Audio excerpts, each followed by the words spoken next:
um dos participantes do terceiro workshop de energia alternativa é o professor Eduardo Soriano, que integra o Ministério da Ciência, Tecnologia e Inovação.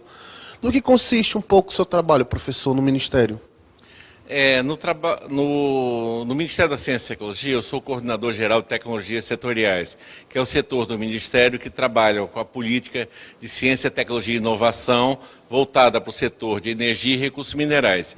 Energia e recursos minerais significa toda a parte de energia elétrica, energia renováveis, combustíveis, biocombustíveis, petróleo e gás e toda a questão de recursos minerais, que significa geologia, mineração e transformação mineral.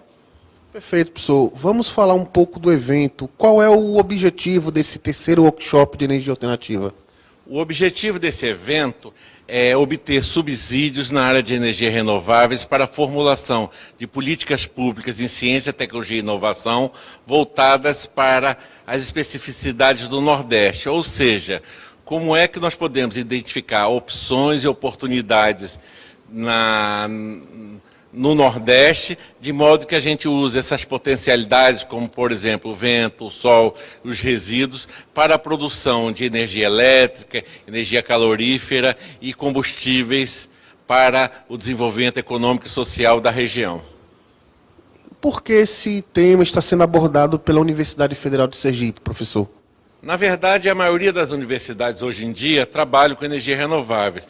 Em especial, nós preferimos fazer aqui em Sergipe, primeiro, se é um evento voltado para as necessidades do Nordeste, nós teríamos que fazer no Nordeste. E em Sergipe, nós já identificamos a Universidade Federal de Sergipe como um bom parceiro. Ele já tem esse evento feito por duas edições, com resultados excepcionais, e nós utilizamos a competência da Universidade Federal de Sergipe para promover esse evento do Ministério da Ciência e Tecnologia, ou seja, para discutir as principais questões energéticas do Nordeste, de modo, igual eu já comentei, para a formulação de políticas públicas na área de ciência, tecnologia e inovação para energias renováveis. E a Universidade Federal de Sergipe tem bastante competência nesse tema, e no qual até eu agradeço ao reitor da universidade, em especial ao professor Gabriel, que nos tem dado bastante apoio nesse evento e coordenou todo o evento,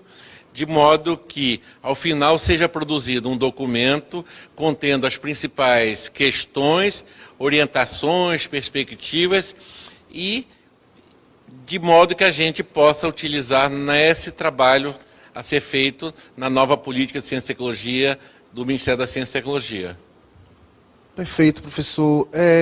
O senhor falou um pouco sobre o evento e vamos falar dos resultados, né? O que será feito com os resultados do terceiro workshop de energias alternativas? Inicialmente, eles não são impositivos, são apenas subsídios para a formulação de políticas públicas.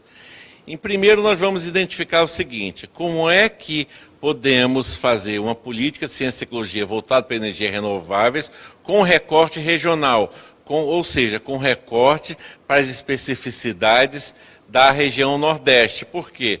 Nós temos que ter políticas nacionais, mas nós temos que ter também recortes regionais. Então, essa é a ideia de utilização dos resultados desse evento.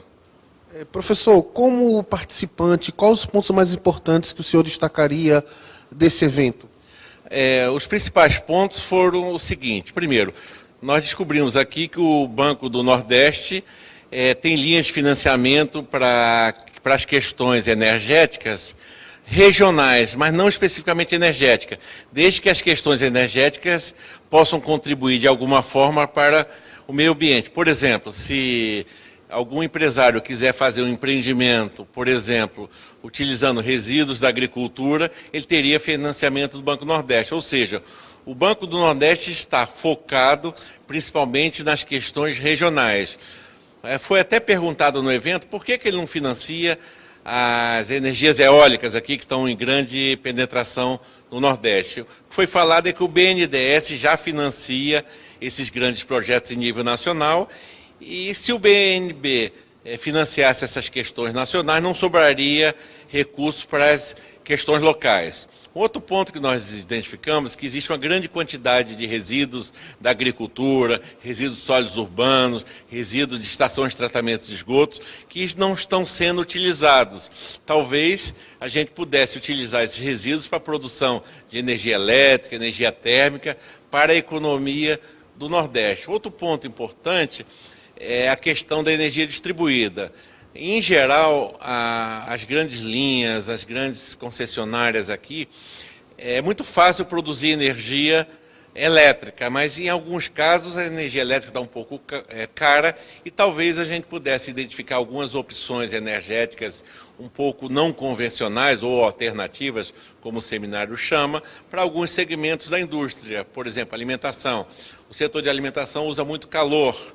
Talvez a gente pudesse fazer combustão ou gaseificação de algum resíduo agrícola ou resíduo industrial para produzir esse calor que essa indústria precisa.